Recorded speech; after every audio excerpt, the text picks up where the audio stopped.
Jelas emang. Jelas mah. Pertama-tama mari kita panjatkan puja dan syukur kehadirat Allah Subhanahu wa taala.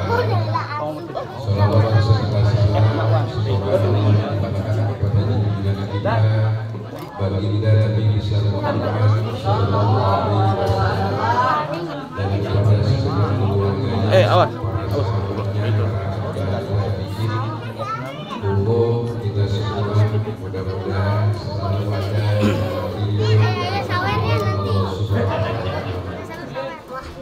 Dua kalinya kita akan syukur kepada Allah Subhanahu wa taala karena dengan izin Allah, dengan hidayah dan kehendaknya pada malam hari ini kita dapat berkumpul dalam rangka istilah bahasa kerennya itu tabarukan.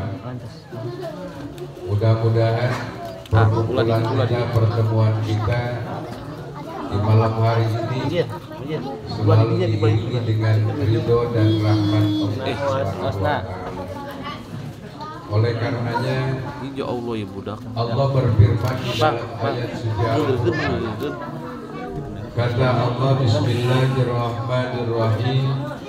La khayra fi katsirin min najwahum illa man amara bi sadaqatin aw ma'rufin aw islahin bainan nas. Kata Allah, apalah artinya sebuah pertemuan, apalah artinya sebuah perkumpulan, apalah artinya sebuah argumen kalau di dalamnya itu tidak ada 3 perintah. Yang pertama, memerintahkan sedekah. Oleh karenanya kalau kita bicara tentang sedekah, mungkin anak-anak santri sekalian sudah paham bahwa sedekah itu identik dengan materi. Tetapi andaikan sedekah itu hanya kepada materi, mungkin di alam akhirat nanti yang akan menerima pahala daripada sedekah itu hanya orang kelas menengah ke atas. Menengah ke bawah hanya angan-angan dan gigit jari, tidak akan mendapatkan apa-apa. Tetapi agama ini, ingat, agama ini tidak hanya berpihak kepada satu pihak, tetapi ingat kita kepada satu keterangan, man kana lahu malun falyatasaddaq bimali wa man kana lahu ilmun falyatasaddaq bi ilmi wa man kana lahu quwwatun falyatasaddaq bi quwwati. Barang siapa yang mempunyai harta, silakan sedekahkan dengan hartanya. Dan barang siapa yang mempunyai ilmu, silakan sedekahkan dengan ilmunya. Dan barang siapa yang mempunyai kekuatan, silakan sedekah dengan kekuatannya. Oleh karenanya 20 hari yang lalu, dari mulai tanggal 2, alhamdulillah kita telah melakukan sedekah ilmu. Alhamdulillah kemarin itu dengan izin Allah, dengan kesemangatan kita, alhamdulillah kita bisa menyelesaikan 3 kitab. Alhamdulillah. Oleh karenanya memang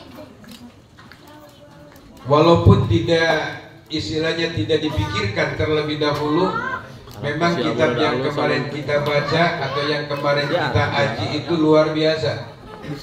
Pertama, ada yang namanya kitab Uquludujen. Di situ menceritakan tentang kehidupan rumah tangga, menceritakan tentang kehidupan bagaimana sikap suami kepada istri, bagaimana sikap istri kepada suami. Setelah itu kita aji pula apa itu namanya Daqaiqul Akhbar. Ukuludujan menceritakan tentang keindahan dunia, sedangkan Daqaiqul Akhbar itu menceritakan bagaimana dahsyatnya di alam akhirat nanti.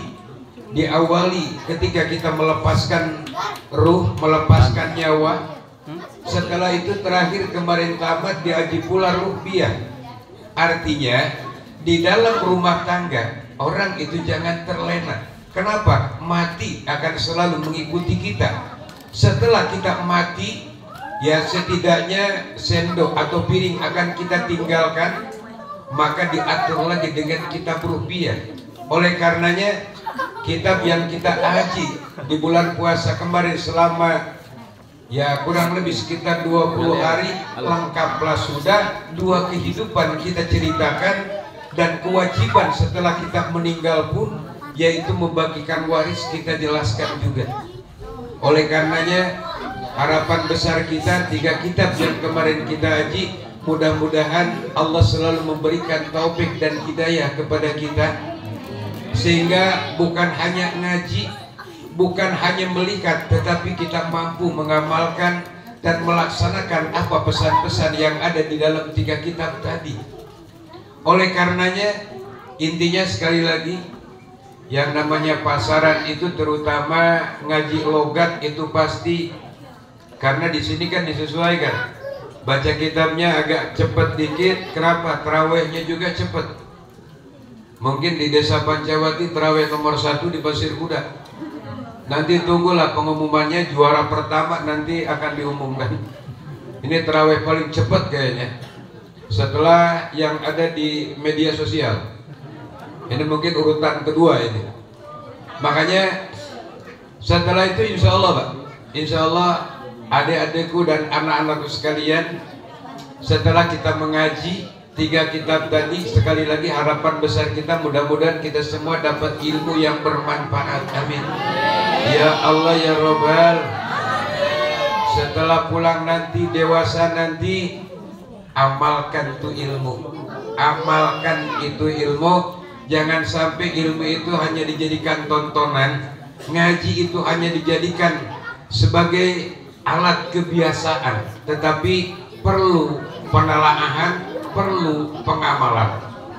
Oleh karenanya betapa pentingnya ilmu ini, betapa pentingnya ilmu ini. Oleh karena itu ada pepatah yang mengatakan, dengan ilmu hidup akan mudah, dengan seni hidup akan indah, dengan iman hidup akan terarah. Dengan ilmu hidup akan indah, akan mudah. Salah satu contoh, orang di luar sana bisa dengar suara saya. Kenapa? Ada speaker. Ini kan ilmu. Dulu kalau kita mau melaksanakan ibadah haji, menunaikan ibadah haji, kalau belum 6 bulan kan belum pulang. Kenapa? Perjalanannya pakai kapal laut, Makkah Madinah pakai unta tahun 50-an. Sekarang hanya memerlukan waktu 9 jam kita udah bisa sampai di tanah suci. Itu dengan ilmu hidup akan mudah, dengan seni hidup akan indah. Salah satu contoh, anak-anak sekalian, para santriin, santriat memakai busana Islam, busana Muslim itu kan memakai seni. Kalau udah pakai seni kacau di bagian. Betul lah, betul. Dengan seni hidup akan indah. Salah satu contoh, membaca Al-Quran ibadah dengan seni tilawah akan terasa keindahannya. Marhaba, menjunjung keagungan baginda Nabi, menjunjung Nabi kita Muhammad Sallallahu Alaihi Wasallam, itu ibadah. Dengan seni, dengan nada nasib akan terasa keindahannya. Dengan iman hidup akan terarah. Bahkan ada pepatah yang mengatakan ilmu tanpa iman itu buta. Pepatah barat mengatakan science without religion is blind, yang artinya gak tahu. Itu ilmu tanpa agama, ilmu tanpa iman itu buta. Oleh karenanya dulu katanya dulu sedikit cerita, ada seorang dokter namanya Dokter Arthur Krab.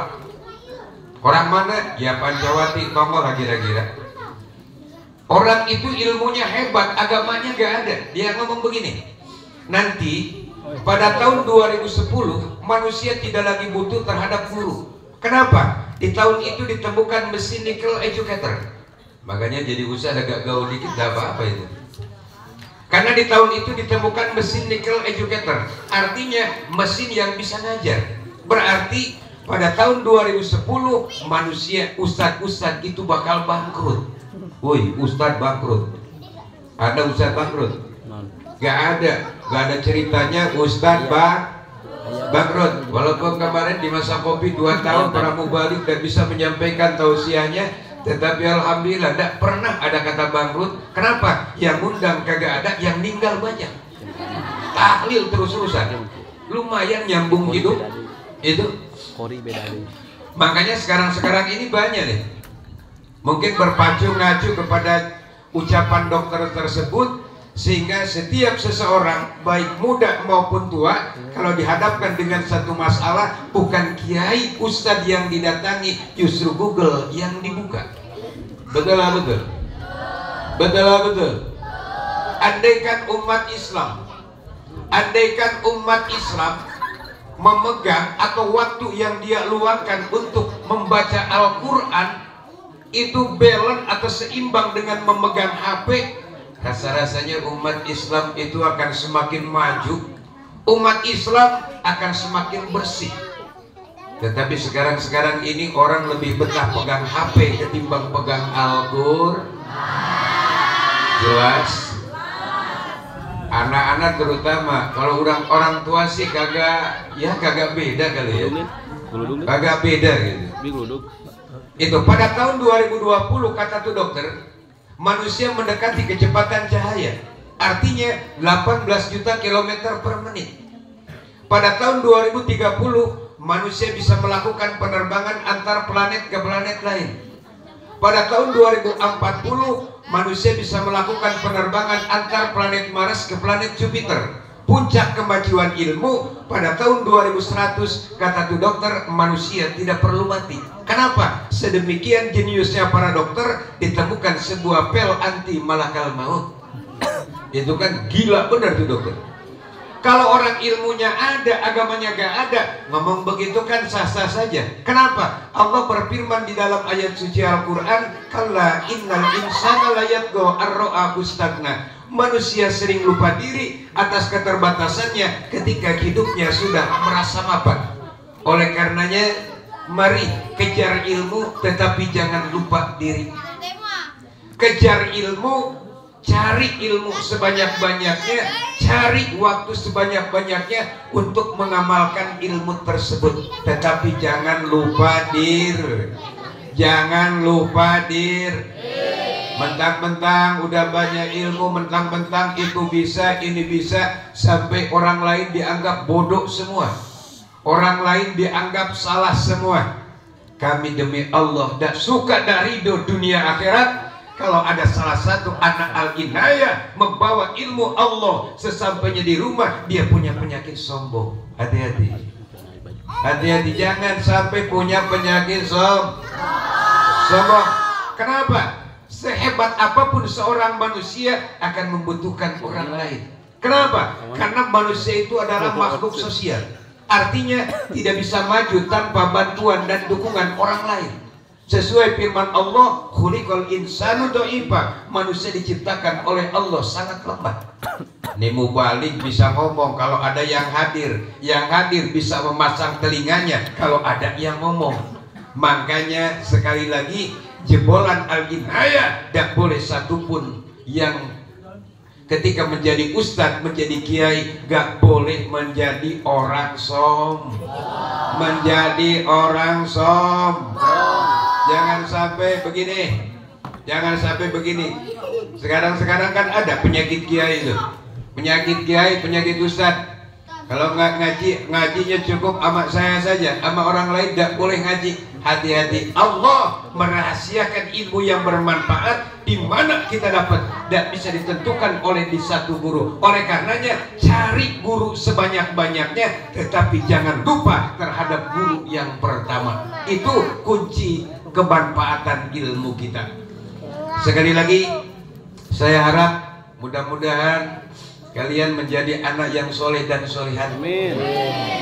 Selama 20 hari kemarin kita ngajar, kita ngaji sama, karena ada satu keterangan yang mengatakan Abdul turuq ilallah tariqatu ta'lim wa ta'alum. Perjalanan untuk meraih ridho Allah yang paling utama adalah kalau kita mampu ngajar, kalau tidak mampu belajar. Insya Allah kita akan lebih dekat dengan Allah Subhanahu wa Ta'ala. Cuman wabil khusus kepada para mubasir, baik santrin maupun santriat, kalau ada kekurangan di pondok pesantren kami, pondok pesantren Al Inayah, baik fasilitas maupun apa saja, tolong sekali lagi mohon dibukakan pintu maaf yang selebar-lebarnya. Kami beserta kakak kami hanya bisa menyampaikan ilmu seperti itu, hanya bisa seperti itu. Cuman mudah-mudahan walaupun bagaimana, tetap mudah-mudahan kita mendapatkan ilmu yang bermanfaat. Amin. Sehingga kita bisa amalkan untuk kehidupan kita di dunia maupun di akhirat nanti. Amin. Ya Allah, ya Rabbal Alamin. Mungkin itu saja yang bisa kami sampaikan. Terima kasih atas segala perhatian. Mohon maaf atas segala kekurangan. Usikum wa nafsi bitaqallah. Assalamualaikum warahmatullahi wabarakatuh. Waalaikumsalam.